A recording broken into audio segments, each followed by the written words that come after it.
A single block of stone could determine the fate of a kingdom.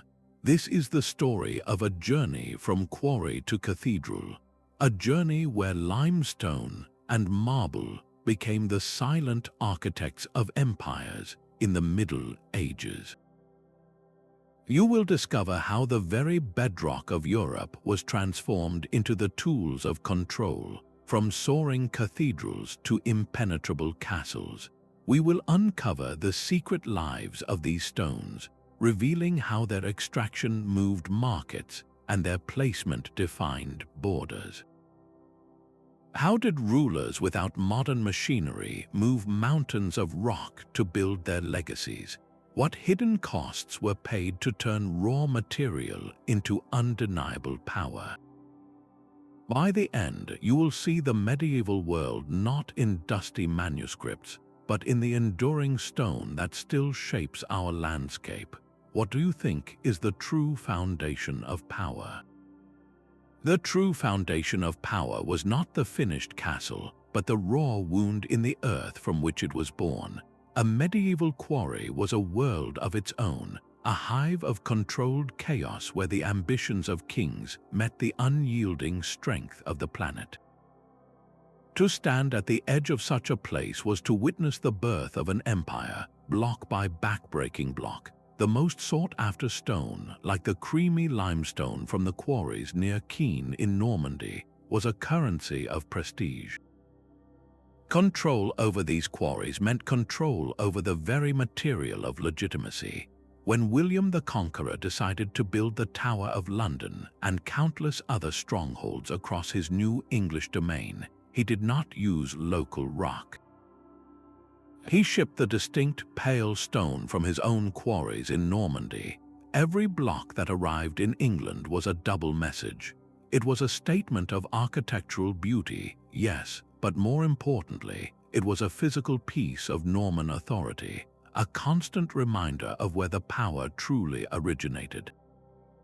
The work itself was a brutal symphony of precision and force. Skilled quarrymen, some of the most valued laborers in the medieval world, did not simply smash rock. They listened to it, they studied the natural fissures and bedding planes in the stone known as the grain. Using iron hammers and metal wedges, they would carve narrow channels, then drive in those wedges. Sometimes they would soak wooden wedges with water, letting the swelling would do the work of fracturing the stone along a perfect line. This was not random destruction.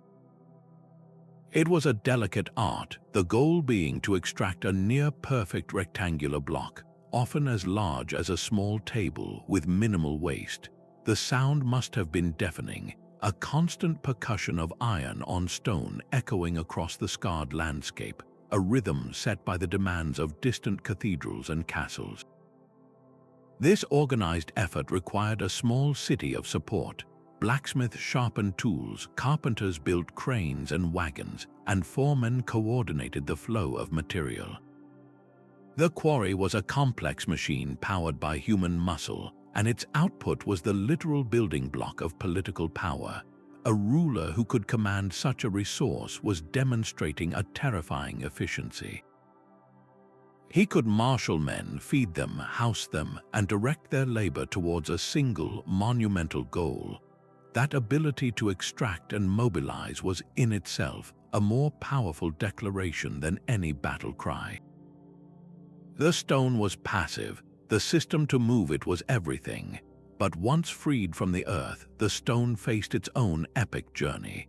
Transporting these multi-ton blocks across miles of rugged countryside was a puzzle that could stump modern engineers, yet medieval laborers solved it with a blend of brute force and brilliant ingenuity. The primary tool for overland travel was the sledge, a massive wooden platform dragged by teams of oxen. But pulling such a heavy load through mud or over rocky ground was nearly impossible. The solution was to create temporary roads right in front of the sledge. Workers would lay down a path of greased wooden logs, rolling the sledge forward. As the back logs were freed, they were rushed to the front, creating a continuous moving track. It was painstakingly slow, a process measured in feet per day, but it worked.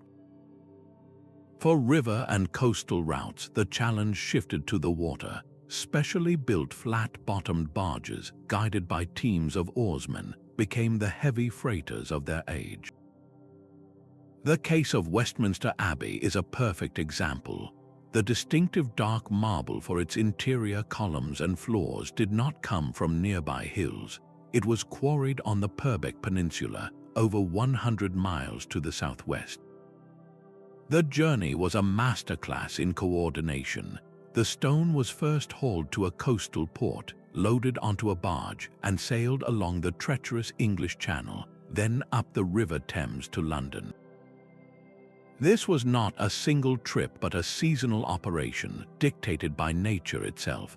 Transport was often confined to winter, when sledges could glide more easily over frozen ground, or to the wetter months, when rivers were high enough to float the heavy barges. A mist season could delay a construction project by an entire year. This immense logistical effort proves that moving the stone was an achievement equal to quarrying or building it. It was a testament to a ruler's ability to command not just labor, but an entire supply chain, turning the landscape itself into a tool for empire. Arriving at its final destination, the stone was transformed. No longer just a heavy object, it became a vessel for an idea. In an era where earthly power drew its legitimacy from the divine, the very act of building in stone was a theological statement. A cathedral was more than a building, it was a prayer rendered in limestone and mortar, a direct channel of communication between a king, his people, and God. The breathtaking height of Gothic architecture, those impossibly tall spires and vaulted ceilings, was not merely an engineering triumph, it was a deliberate psychological tool. The strong, reliable limestone quarried from places like Caen made this vertical ambition possible, creating spaces that dwarfed human scale and forced every gaze upward, lifting the soul toward heaven and, by extension, toward the divine authority the monarch claimed to represent. Perhaps no building embodies this fusion of stone, sanctity, and sovereignty better than Sainte-Chapelle in Paris. Commissioned by King Louis IX of France to house what he believed were the crown of thorns and a fragment of the true cross, the chapel is less a stone building and more a shimmering cage of stained glass. The stonework is so delicate, so pared down to the absolute minimum needed to hold the vast windows, that the interior feels like standing inside a jeweled reliquary. Louis was not just building a beautiful chapel, he was constructing a narrative. By bringing these supremely holy relics to Paris and housing them in such an exquisite structure, he was positioning himself as the central patron of Christendom, the most pious king in Europe. The stone of Sainte-Chapelle, though seemingly secondary to the glass, was the essential framework that made this spectacle of light and faith possible. It was the silent, sturdy proof of his divine right to rule. This symbolic weight turned the stone itself into a sacred object. A block used in a cathedral became part of the sacred geography of the realm, its durability a direct metaphor for the eternal nature of the Church and the everlasting covenant between God and the King. Where a wooden fortress might rot or a political alliance could shatter, stone stood firm. Its permanence was the promise of a dynasty's endurance. Every wall, every pillar, every carved saint looking down from a facade was a constant, unspoken sermon to the populace. It told them that the social order, with the king at its apex, was not a temporary arrangement but a divinely ordained reality, as solid and everlasting as the very rock beneath their feet. The stone, having completed its arduous journey, now began its true work, not as a material but as a message carved in perpetuity. This divine message, however, required a colossal earthly economy to deliver. The soaring cathedrals and mighty castles were not just feats of faith and engineering. They were massive economic engines, perhaps the first true industrial projects of the medieval world. Think of the money required. Royal and church treasuries did not just pay for stone, they funded an entire ecosystem of labor. A single project could employ thousands of people for generations, from the quarrymen who extracted the block to the master mason who placed the final stone, and everyone in between, the carters, the sailors, the blacksmiths, the carpenters, and the sculptors. This was not a temporary expense but a sustained investment that could define a regional economy for 50 years or more.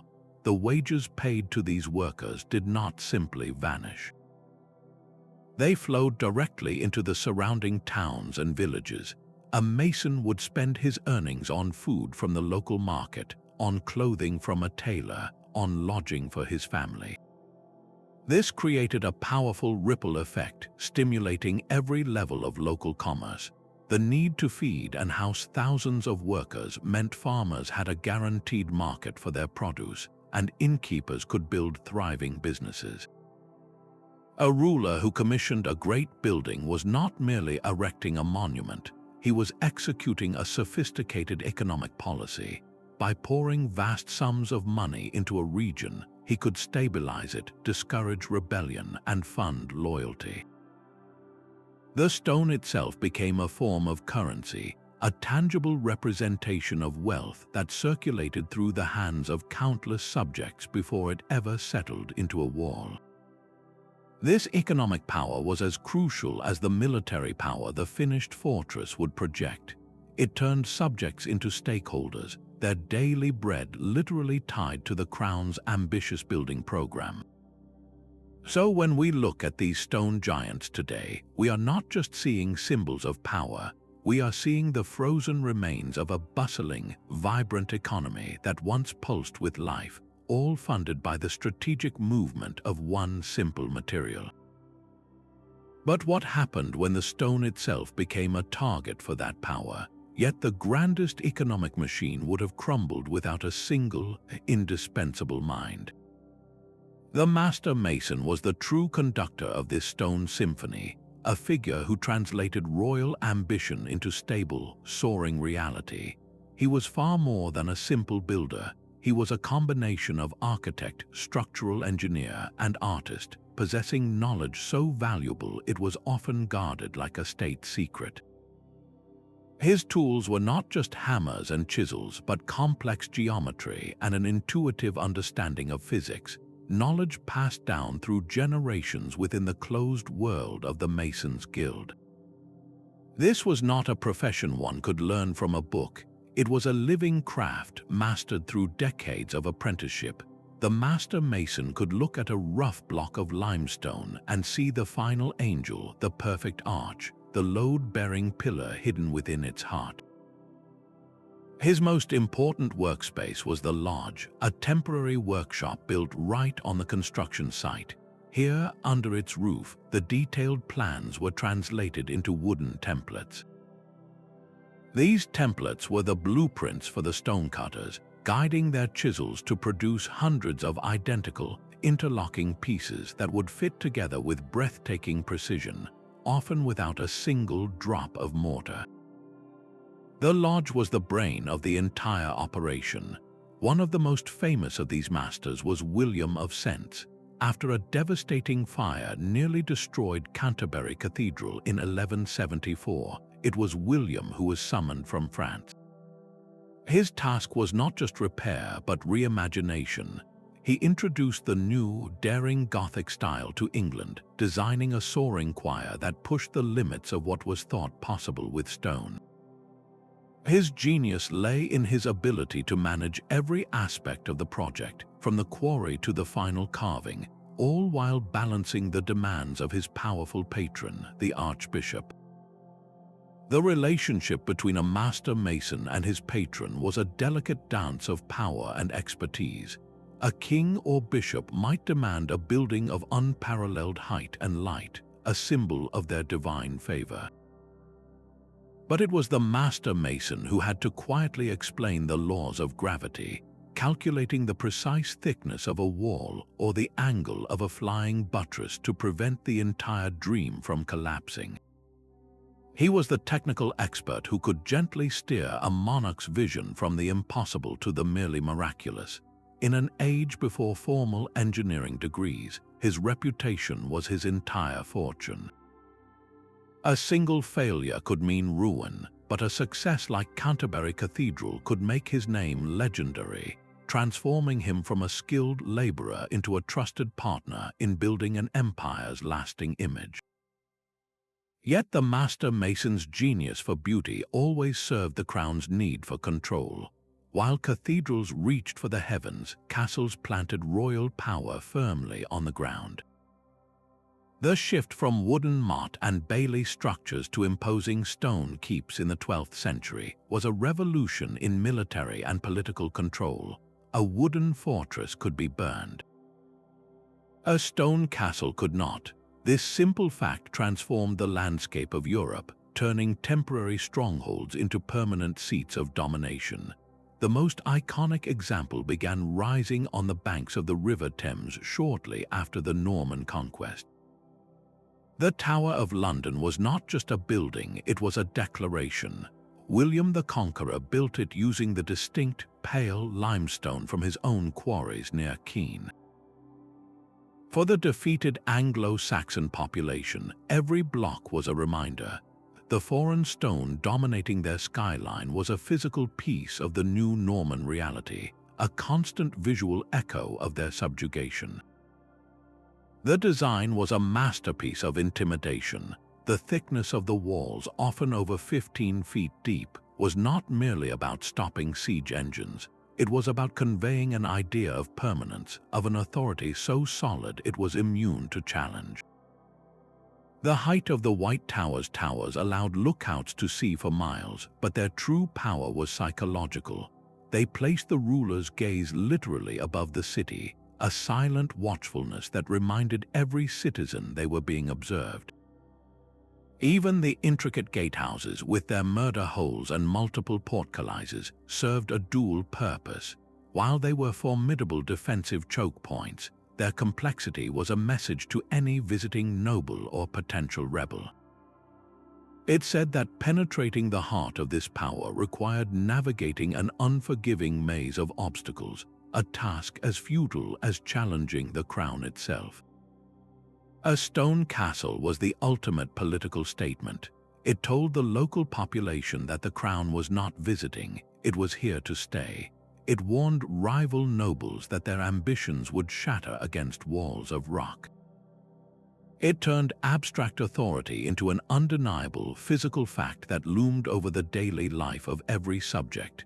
This was power made visible, power made durable, power literally set in stone. Those stone castles and cathedrals were not born from a void of knowledge. Medieval builders often worked in the literal shadow of a fallen empire, their own ambitions dwarfed by the colossal ruins that still scarred the European landscape. These Roman remains were not merely decaying monuments, they were a living library, a masterclass in stonecraft left open for anyone with the skill to read it.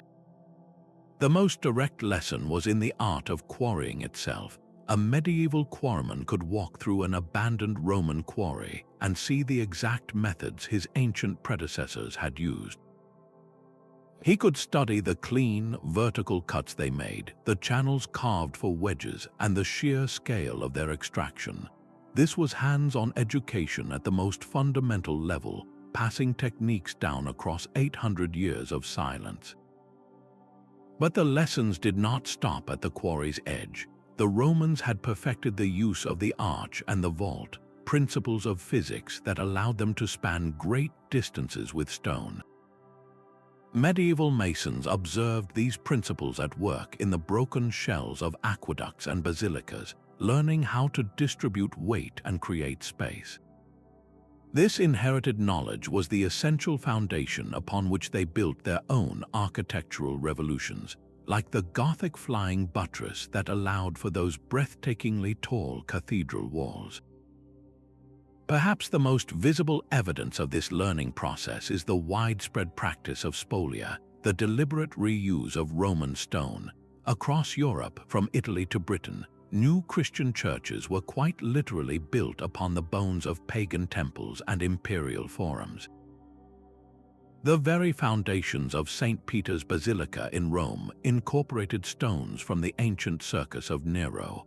This was far more than simple recycling or a convenient source of pre-cut material. It was a profound symbolic act. By taking a column that had once supported a Roman temple and placing it in a cathedral, a medieval bishop or king was creating a direct lineage. He was stitching his new, fragile authority onto the enduring fabric of Roman power and legitimacy. The stone itself became a vessel of transferred prestige. A rounded, worn Roman column in a medieval nave was a silent but powerful argument. It said that the new Christian order was not a break from the past, but its rightful heir. The engineering genius of the ancients was now being harnessed for the glory of God, and by extension, for the rulers who claimed to act with his mandate. This recycling of empire gave new structures an instant aura of antiquity and strength, connecting them to a golden age whose authority everyone still recognized. The stone, therefore, carried not just weight, but a memory of past glory that new kingdoms were desperate to claim for themselves. The strength of a castle or the delicacy of a cathedral was first determined deep underground, in the slow geological processes that formed the continent itself. Not all stone was created equal, and its hidden qualities of strength, workability, and even color became decisive factors in the rise and fall of medieval powers. The creamy, fine-grained limestone quarried from the Isle-de-France region, the very heartland of the French monarchy, possessed a unique duality. It was soft enough when first extracted to be carved with incredible precision, allowing sculptors to bring saints and demons to life with breathtaking detail for the great Gothic cathedrals like Notre Dame de Paris. Yet once exposed to the air, this same stone hardened, gaining the durability needed to support those soaring vaults for centuries. This perfect balance made it the ultimate material for projecting an image of both divine artistry and unshakable permanence. Far to the west, in the Duchy of Brittany, a completely different geology produced a different kind of power. Here, the land yielded a hard, unyielding granite. Resistant to the sea air and nearly impervious to siege weaponry, this stone was ill-suited for intricate carving but perfect for building fortresses that could withstand endless assaults from both rivals and the ocean itself. The geology of a region did not just supply building materials, it dictated architectural destiny and, by extension, political strategy. The availability of high-quality, easily accessible stone could determine the location of a capital city or a major monastery. A ruler with poor local stone faced a crippling disadvantage, forced to bear the monumental cost of importing prestige from elsewhere. This invisible geological lottery made the very bedrock of Europe a silent architect of history, shaping the cultural and political landscape in ways we are only beginning to fully appreciate. This rigid social order was mirrored perfectly on the sprawling construction site itself. A cathedral or castle rising from the ground was not just a building project. It was a living, breathing village with its own laws and a strict caste system that left no doubt about a person's station.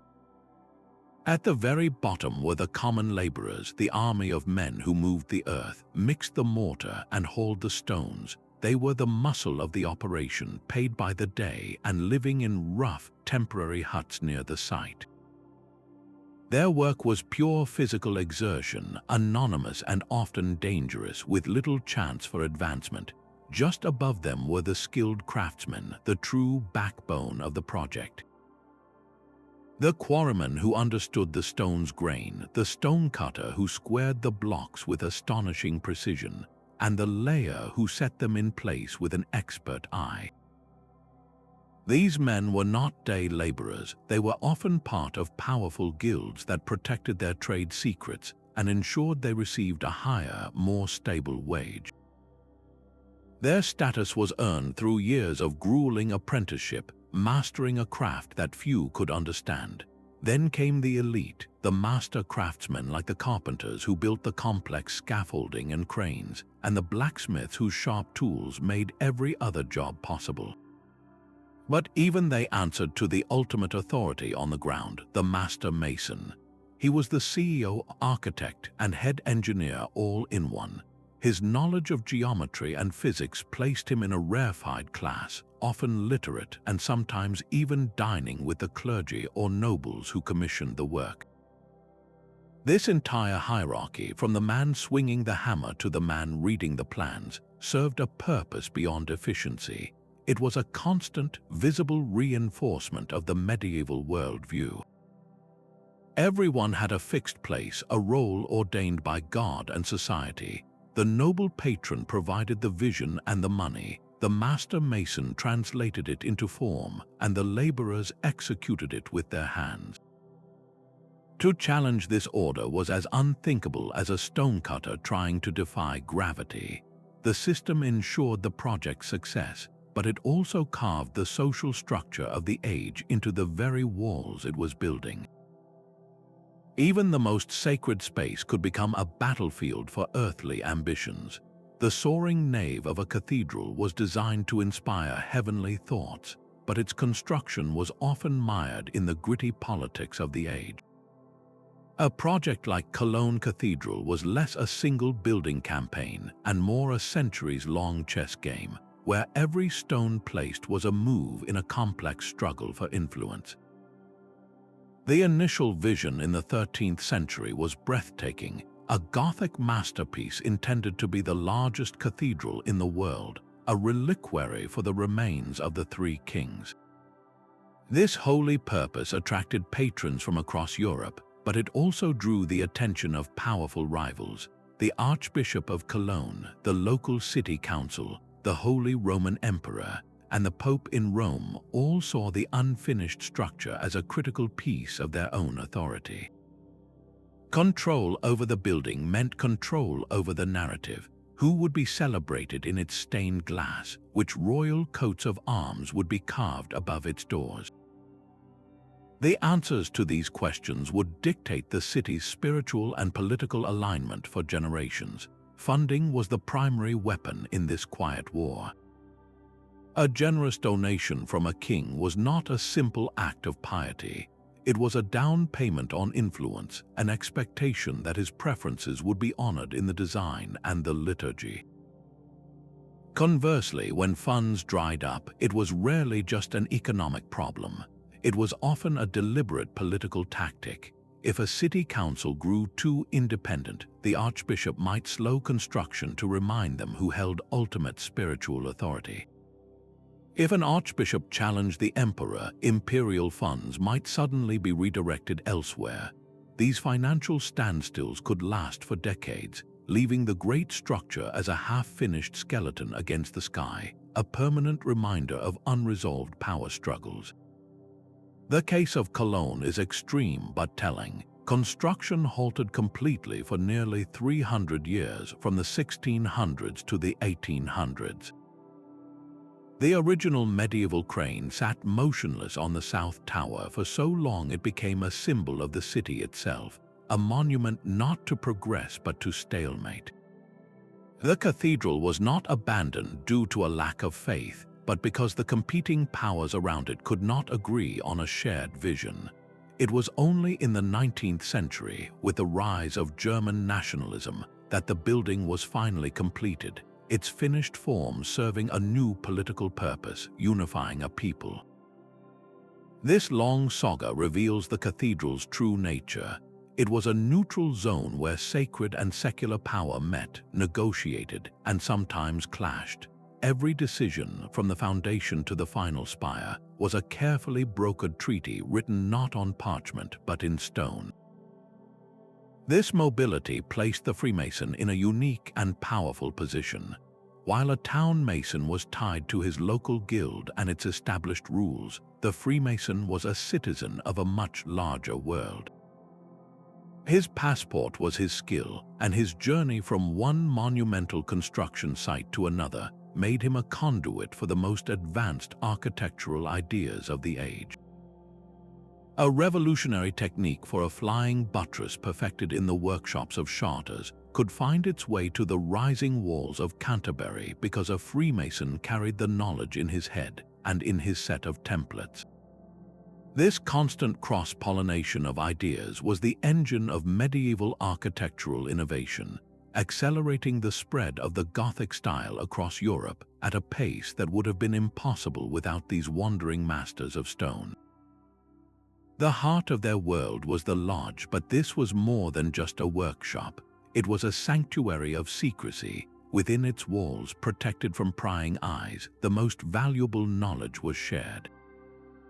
Complex geometrical problems for vaulting a ceiling, the precise ratios needed to ensure a tower's stability, the secret recipes for exceptionally strong mortar, these were not written down but passed orally from master to apprentice. This secrecy was not paranoia, it was a matter of economic survival and professional status. Their specialized knowledge was their only commodity, and guarding it fiercely ensured their high wages and their indispensable role in the grand projects of kings and bishops. This intense, closed environment, bound by oaths of loyalty and a shared, almost sacred dedication to their craft, naturally gave rise to a powerful sense of brotherhood. They developed their own rituals, signs, and passwords, not as mysterious symbols but as practical tools. A mason arriving at a new site could prove his credentials and his level of skill to the master in charge without a word being spoken, through a recognized handshake or sign. This fraternity, built on mutual reliance and a shared craft, was the true foundation of what would later become speculative Freemasonry. The stones they set in place were meant to last for eternity, but the invisible bonds they forged among themselves, the brotherhood of the traveling craftsman, would evolve into a tradition far outlasting the cathedrals they built. The true genius of the flying buttress was its deceptive simplicity. It solved the single greatest problem facing medieval builders who dreamed of reaching the heavens: the relentless outward push or thrust generated by a heavy stone roof. A massive barrel vault like those in older Romanesque churches exerted a tremendous sideways force. To counter this, builders had to construct walls of immense thickness, leaving little room for anything but tiny, slit-like windows. The result was an interior that felt heavy, dark, and earthbound. The flying buttress changed everything by turning a structural weakness into a breathtaking strength. Imagine the roof's thrust as a powerful river trying to burst through its banks. The flying buttress acts as a carefully engineered channel, catching that force and redirecting it safely down and out, away from the main walls, into massive stone piers rooted deep in the ground. This elegant transfer of load meant the walls themselves were suddenly freed from their primary job of holding up the ceiling. They no longer needed to be thick, solid barriers. Instead, they could become skeletal frameworks of stone, filled with the brilliant colored light of vast stained glass windows. At Notre Dame de Paris, the flying buttresses are like a delicate stone skeleton clasping the cathedral's nave, a web of arches leaping through the air. This was not a hidden support tucked away in the foundations. It was a bold, visible statement of confidence in a new understanding of physics. The engineering was so effective it transformed the very experience of faith inside the building. The dark, solemn mystery of the Romanesque church was replaced by the Gothic cathedral's radiant, weightless atmosphere, a space designed to overwhelm the senses and lift the spirit. The flying buttress was the key that unlocked this new world of light, proving that the most profound structural solutions could also be the most beautiful, a perfect marriage of stone, science, and the divine. A finished cathedral did more than dominate a skyline, it created a current of humanity. The most powerful magnet was a holy relic, an object believed to possess divine power, like a saint's bone or a piece of the true cross. Pilgrims would travel hundreds of miles, risking bandits and disease, for a chance to stand in the presence of these sacred objects housed within stone walls.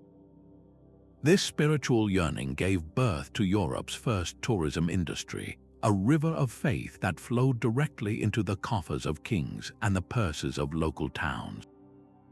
The most famous of these rivers was the Way of St. James, a network of paths all leading to the Cathedral of Santiago de Compostela in northwestern Spain, where the remains of the Apostle St. James were said to be buried.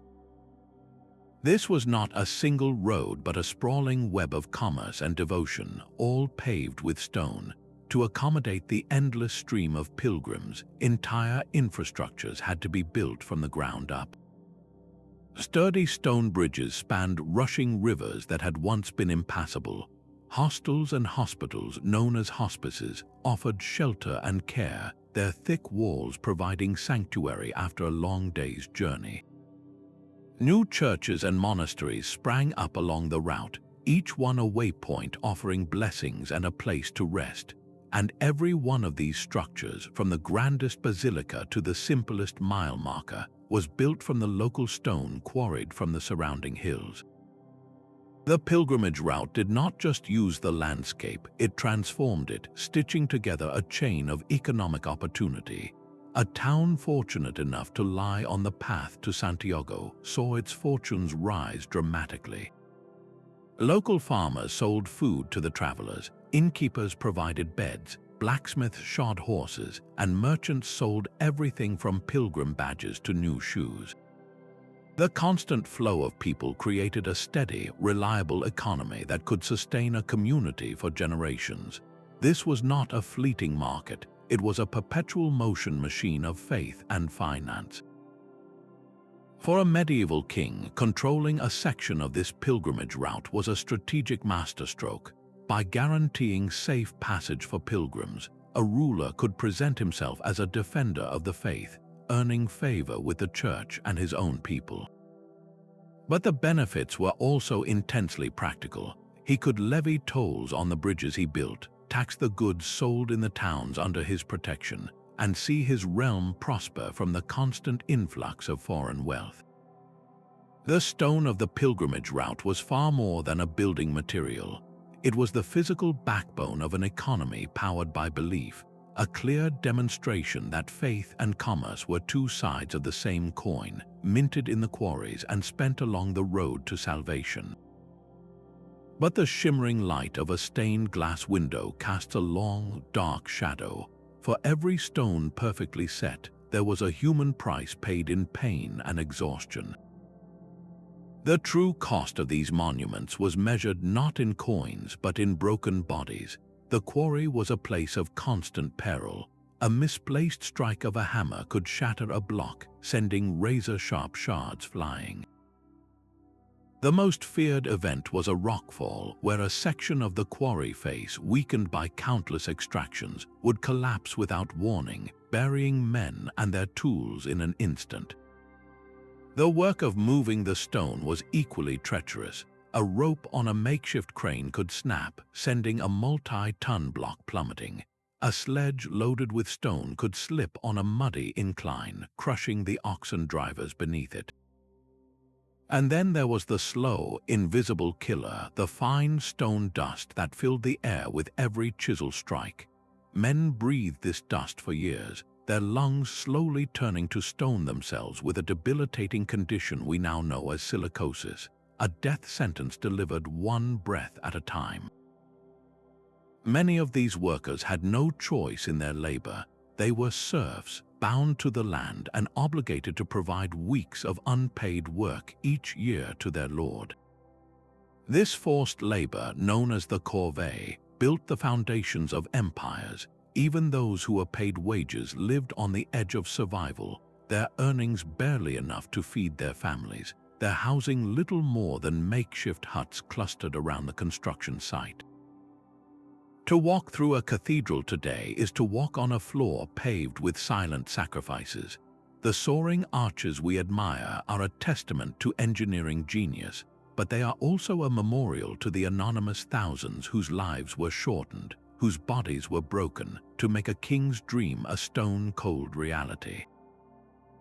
This forgotten multitude never saw their names carved into the walls they raised. Their legacy is the structure itself, a glory that forever rests upon their suffering. The true measure of a stone wall was not its beauty, but the thunderous impact it could endure. A siege was a brutal, slow-motion duel where the kingdom's entire investment in stone was put to the ultimate test. Consider the fate of Château-Gaillard, Richard the Lionheart's proud fortress overlooking the river Seine. Its very name meant saucy castle, a boast carved in stone, and in 1203, it faced the full might of the French King Philip Augustus.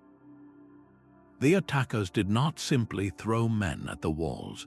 They waged a war of engineering and physics with the trebuchet as their weapon of choice. This was not a simple catapult. It was a masterpiece of counterweight technology, a giant lever that could hurl a 300-pound stone over a distance of 500 yards.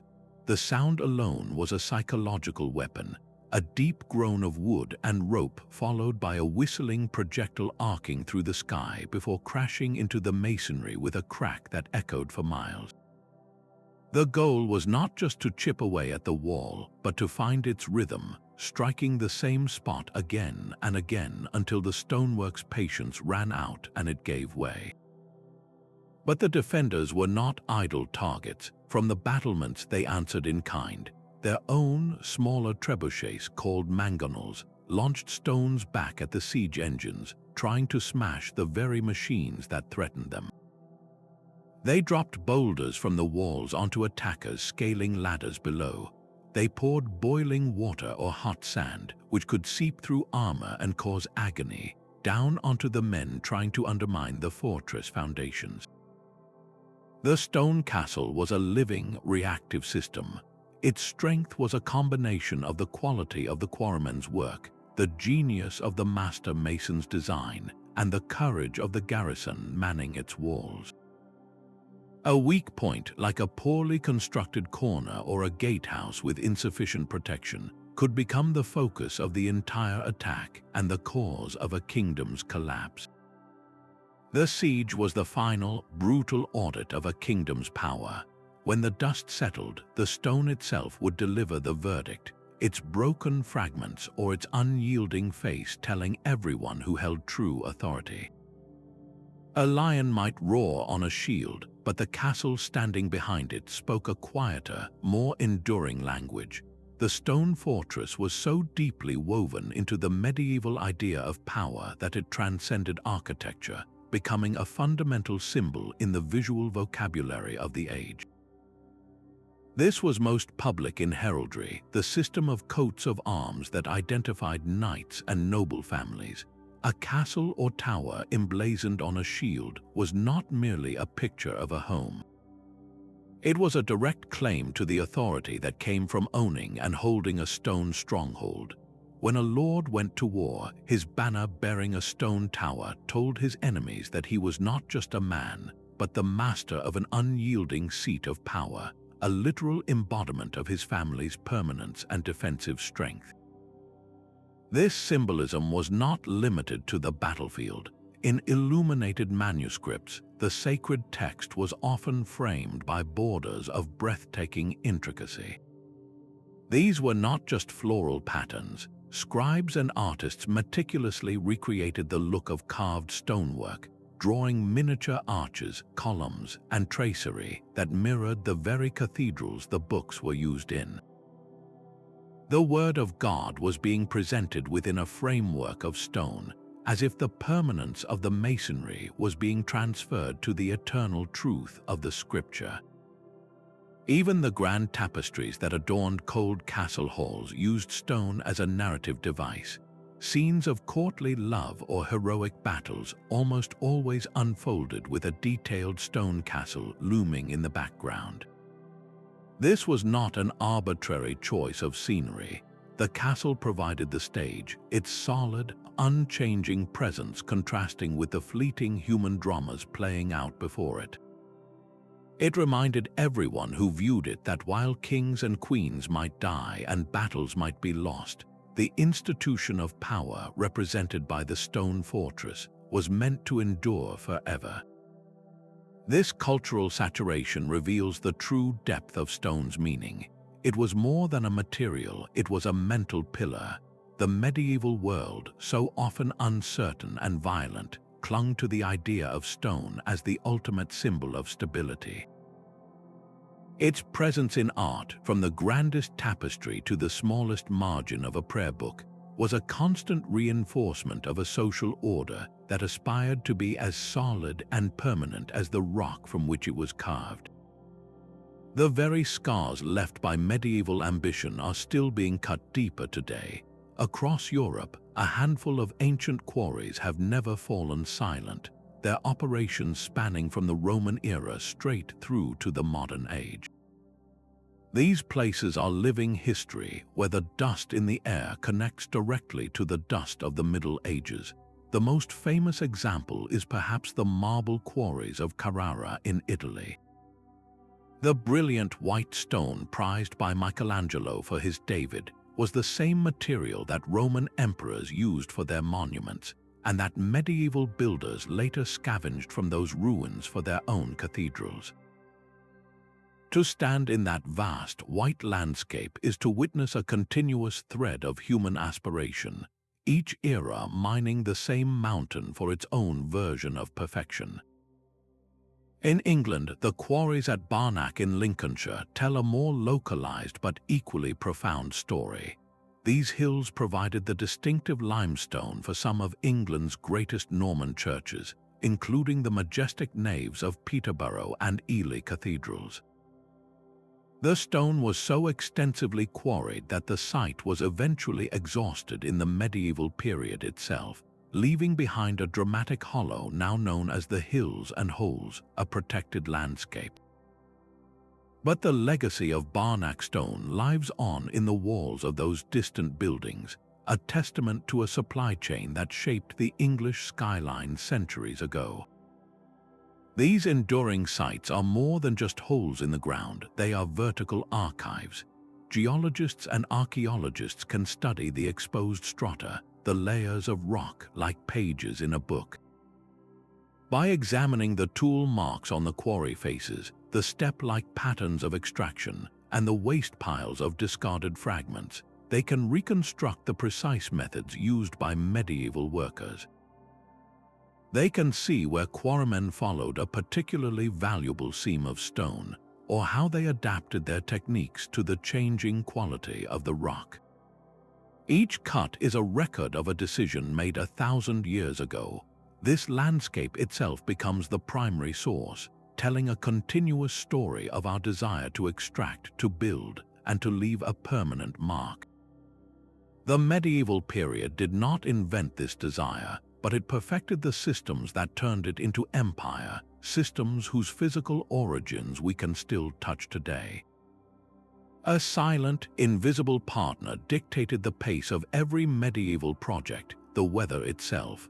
Without the controlled environments of modern construction, master masons had to become expert readers of the skies, their grandest ambitions held hostage by the turn of the seasons. The annual rhythm of building was as predictable as the harvest. Summer was the season of stone. Long, dry days provided the ideal conditions for the most critical outdoor work, especially the mixing and setting of mortar. This simple paste of lime, sand, and water was the glue that held the empire together, and it demanded patience. If rain fell too soon after a wall was laid, the mortar would wash away, weakening the bond and risking a catastrophic collapse. The warm, stable air of summer allowed it to cure slowly and gain its full strength, locking each block into a permanent embrace. This narrow window of opportunity meant that every day of sunshine was a precious resource, driving a frantic pace of labor from dawn until dusk. Winter, by contrast, was a time of forced pause for the main structure, but not for inactivity. The site transformed. While snow covered the rising walls, work moved indoors into the sheltered space of the mason's lodge. Here, stonecutters focused on the intricate carving of interior details, the delicate foliage for a capital or the serene face of a saint, their chisels ringing out in the relative warmth. This was also the season for the Herculean task of transport. The same frozen ground that halted construction became a blessing for moving heavy loads. Sledges laden with stone could glide with surprising ease over snow and ice, turning impassable muddy tracks into smooth highways. A clever master mason learned to orchestrate this seasonal dance, aligning the quarrying, transport, and building phases with the natural world's calendar. But this delicate balance was terrifyingly fragile. A series of rainy summers or an early frost could throw a decades-long project into chaos. The period known as the Little Ice Age, which brought colder, wetter conditions to Europe from around the 1300s, was a disaster on a continental scale. Chronicles from the time tell of construction halting for years, half-built walls left exposed to the elements as funding dried up and workers were laid off.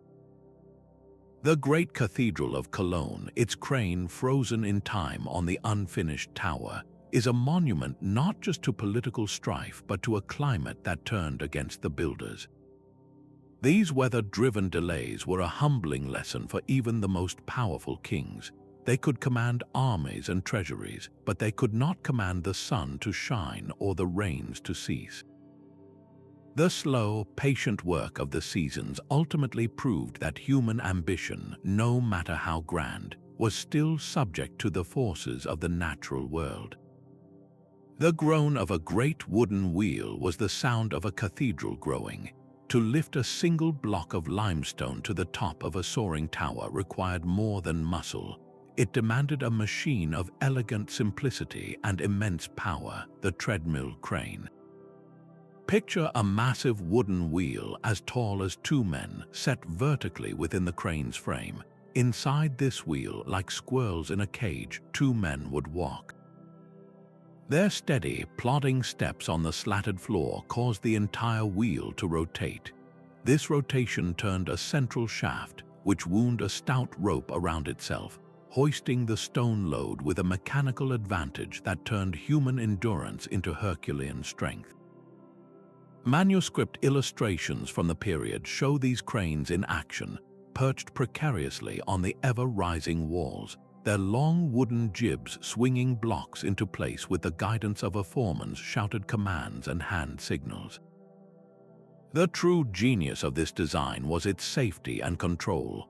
The men inside the treadmill could stop walking instantly, halting the lift with perfect precision, a critical feature when positioning a multi-ton stone next to a master mason's careful hands. This was not brute force, it was applied physics. The crane transformed the labor of lifting from a chaotic, dangerous haul with ropes into a smooth, predictable mechanical process. Without this invention, the vertical ambition of Gothic architecture would have remained a fantasy. The sky-scraping spires of Chartres or Cologne were not just triumphs of faith, they were monuments to the ingenuity of the medieval engineer, who found a way to harness the simple act of walking to build towers that truly touched the heavens. The footsteps of history have largely remembered the men who swung the hammers, but an entire workforce moved in their shadow. The world of medieval stone was not an exclusively male domain, though the official records would have you believe it. Women were the hidden gears in this great machine, their contributions essential yet systematically overlooked by the chroniclers of their time. Consider the widow of a quarry owner. Upon her husband's death, the law might have restricted her from personally wielding a chisel, but it often granted her the right to manage the family business. She became the steward of the land, negotiating contracts with masons, overseeing the accounts, and ensuring the flow of stone to distant building sites. Her administrative skill could determine whether a quarry thrived or fell into disuse, making her a quiet but powerful force in the local economy. On the bustling periphery of a cathedral construction site, women's labor was even more visible. They ran the lodgings and taverns where the workers slept and ate. They sold bread, ale, and supplies from market stalls, forming the vital commercial network that sustained the army of laborers. A mason might earn his wage for carving stone, but it was often his wife or another woman who managed that wage, turning it into food and shelter that kept him fed and housed. In some rare but significant cases, women were even part of the craft itself. Within family-run masonry businesses, a daughter might learn the skills from her father, or a wife might manage the intricate templates and accounts for her husband's work. While the powerful guilds almost universally barred women from attaining the rank of master mason, their hands undoubtedly shaped the final product through this collaborative, familial effort. To ignore these roles is to see only half the picture. The soaring cathedral required not just the stonecutter's precision, but the tavern keeper's hot meal and the merchant's steady supply of tools. This invisible workforce of women provided the foundation of daily life upon which all the stone ambitions of kings were built, a testament to the quiet, resilient power that operated just outside the light of history's torch. A sudden silence fell across the quarries of Europe. In the middle of the 14th century, the Black Death did not just kill people, it murdered ambition on a continental scale. This pandemic, the most devastating in recorded history, tore through the densely packed construction sites and cramped towns with terrifying efficiency, wiping out as much as half of the population. The loss was not just a number, it was a direct attack on the specialized knowledge that built empires. An entire generation of master masons, quarrymen, and skilled stonecutters vanished in a matter of months, taking their irreplaceable expertise with them to the grave. The intricate network of guilds and apprenticeships, the very system that passed down the secrets of stonecraft, was shattered. For the great cathedral projects that relied on this deep pool of talent, the plague was an extinction-level event. The immediate economic consequence was a revolution in labor. With so few skilled workers left alive, the laws of supply and demand tilted power dramatically towards the survivors. A master mason who had once negotiated for a comfortable wage could now name his price. Wages for skilled laborers skyrocketed, sometimes doubling or tripling as towns and church authorities desperately competed for the handful of men who could still execute complex designs. This sudden surge in labor costs made the continuation of monumental projects financially impossible. The grandest dreams of the pre-plague era were simply no longer affordable. The Cathedral of Siena in Italy stands as the most poignant monument to this rupture. Before the plague, Siena was a wealthy and powerful rival to Florence, and its citizens had embarked on an audacious plan. They intended to transform their already large cathedral into the greatest in all of Christendom, with a new, colossal nave that would dwarf every other church. The foundations for this massive expansion were already laid, a skeletal outline of ambition etched into the earth. Then the plague arrived in 1348. The city was decimated, its economy ruined, and its workforce destroyed.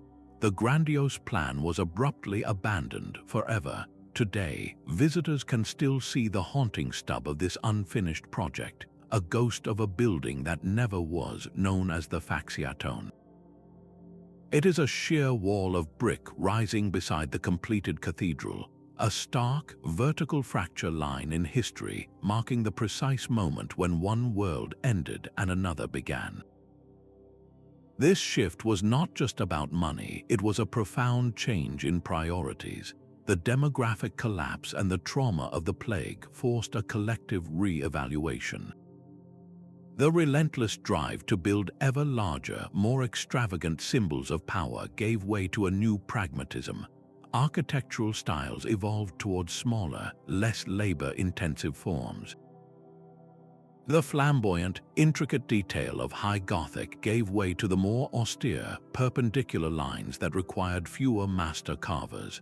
The age of limitless ambition in stone was over, replaced by an era of constraint, a quiet testament to how deeply a single microbe could carve its mark into the bedrock of history.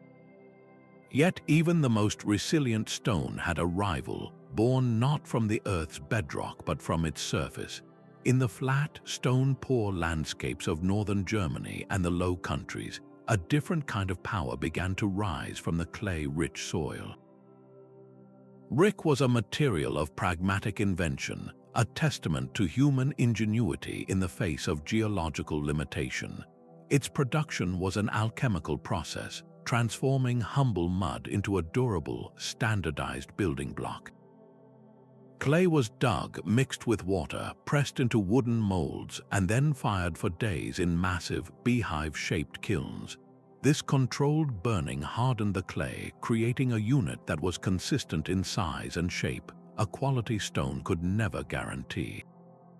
The very nature of brick demanded a new aesthetic, where a stone castle like the Tower of London conveyed power through immense, irregular blocks. A brick fortress spoke a different language. Malbork Castle, the vast headquarters of the Teutonic Knights in Poland, is the ultimate expression of this. Its colossal walls are not rough-hewn but composed of millions of identical, deep red bricks, laid in precise, repeating patterns. The effect is one of formidable, systematic order, a reflection of the disciplined military order that built it. This shift was as much economic as it was artistic. Building with brick was often faster and more cost-effective on a grand scale. While quarrying stone was a skilled, location-specific endeavor, brickworks could be established almost anywhere there was suitable clay, producing a steady, predictable supply closer to the construction site. A ruler in a region without native stone was no longer forced to bear the crippling expense of importing prestige. He could now manufacture his own legitimacy, literally from the ground up. The rise of brick signaled a diversification in the toolkit of power. It proved that empire building was not solely dependent on the accident of geology, but could also be fueled by technological adaptation and economic savvy, setting the stage for an even more profound material revolution still to come. But the stone that had built sacred power could also be smashed to break it.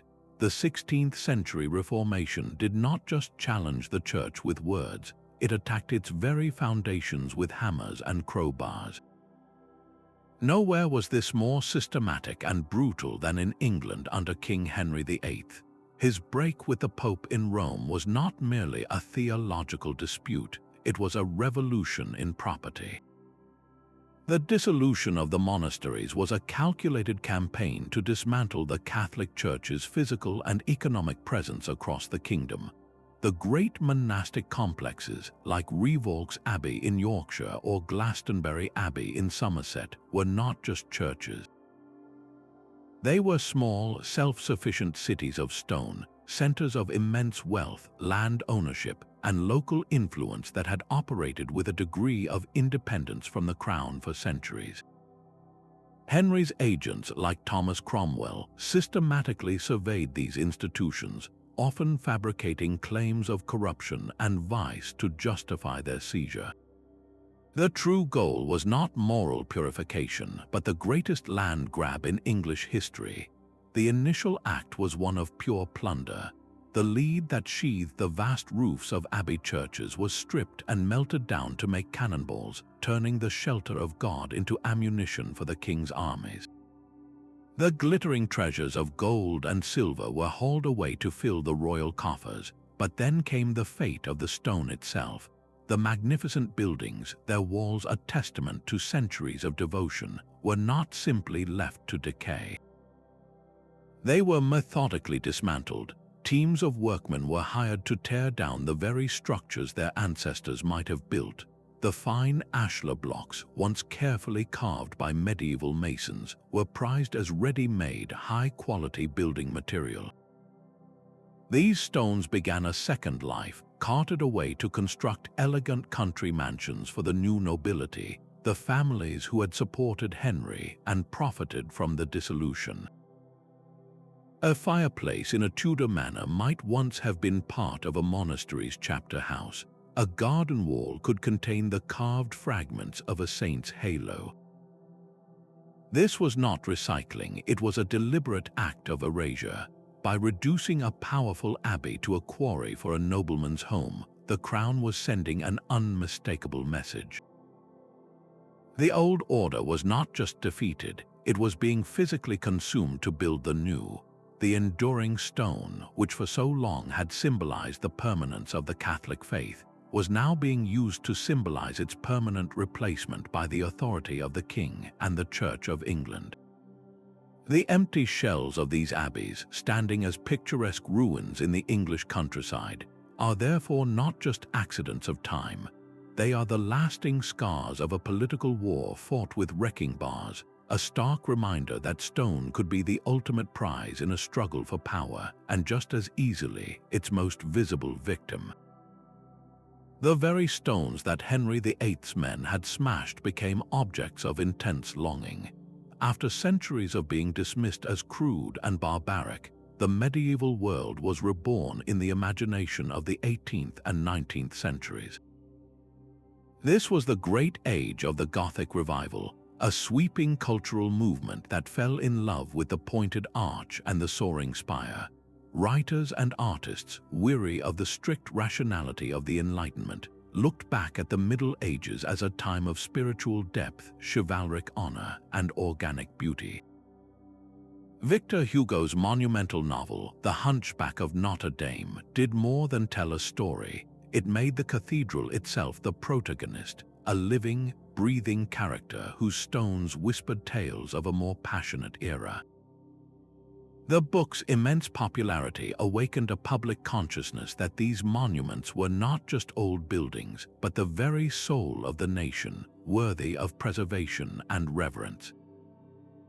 This sentiment found its most forceful advocate in the English architect Augustus Welby Northmore Pugin. For Pugin, Gothic architecture was not a mere style, it was a moral crusade. He argued passionately that the honest, handcrafted quality of a medieval cathedral reflected a pure and truthful Christian society, while the industrial age's mass-produced classicism was a symbol of a dishonest, decaying world. His beliefs became stone in the new Palace of Westminster, the Houses of Parliament, which rose from the ashes of the old building after a fire in 1834. Pugin, working with Charles Barry, designed every Gothic detail of the interior, from the wallpaper to the inkstands, creating a modern seat of government clothed entirely in a medieval aesthetic. It was a powerful declaration that the values of the past could guide the future. This newfound admiration sparked a continent-wide wave of restoration. The most famous project was led by Eugène Viollet-le-Duc at Notre Dame de Paris. He and his team worked for decades, repairing crumbling walls, replacing broken statues, and even adding new features, like the famous spire that tragically collapsed in the fire of 2019. But here lies the complex legacy of the revival. Viollet-le-Duc did not aim for a strict archaeological repair. His goal was to restore the building to a state of completeness that he believed it must have had in the 13th century, even if that meant inventing elements that had never existed. This approach saved countless cathedrals from ruin, but it also created a romanticized version of the Middle Ages, one filtered through the ideals of the 19th century. The line between preservation and fabrication became beautifully, problematically blurred. So when we gaze up at the gargoyles of Notre Dame today, we are not looking at a pure medieval artifact, but at a collaboration across centuries, a vision of the past as dreamed by a later age. This romanticized stone continues to shape our understanding of an entire era, leaving us to wonder if we are seeing the true Middle Ages or merely the one we desperately wished had existed. From the depths of a quarry to the pinnacle of a royal palace, stone was the unsung hero of the Middle Ages, a material that carried the weight of empires both literally and symbolically. We have journeyed through the economics of extraction, the genius of engineering, and the brutal realities of labor, seeing how this one material moved markets, defined borders, and shaped faith. The legacy of this stone is all around us, in the castles and cathedrals that still dominate our skylines. They stand as silent witnesses to the ambitions of kings and the sweat of thousands, reminding us that history is not just written on parchment, but carved into the very landscape. What stories might the stones in your own town tell? Share your thoughts in the comments below, and if you enjoyed this deep dive into the foundations of power, be sure to subscribe for more journeys into the past.